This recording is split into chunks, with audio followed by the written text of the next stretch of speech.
来看这件真怪奇的代志，这是发生伫台南咸水的公祭宫呢，是甲一顶文桥送去修复。也毋过这新桥送倒转来的时阵，看起来煞甲原底是无啥共款。无论是材质也是细节呢，其实拢亲像是新做的。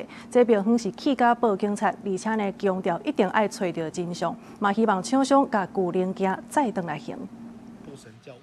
台南咸水区公祭宫庙方人员摕早年留落来文桥老相片，甲昨打送转来桥详细比对，发现看起来真无共款。庙方质疑，即摆这顶桥除了顶悬的锁杆看起来是较旧的尔，其他零件基本上新做的共款，连原本的材质变成白砂马，怀疑送去修复的老桥去互人换掉啊，去甲警方报案。那一顶神教完全都是新的，阮有一个足简单的想法，就是阮那顶旧的物件已经无去啊。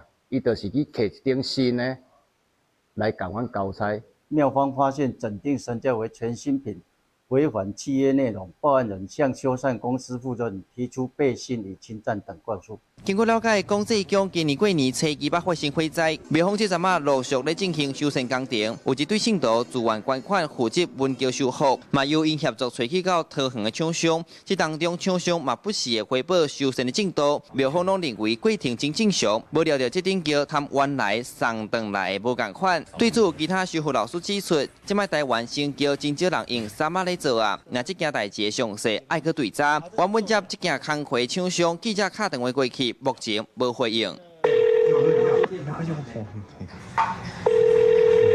不是啊，你规定听到等于讲他的立圣公给个破坏拿那个会破坏是为了拿那个零组件嘛，那个雕刻的部分嘛。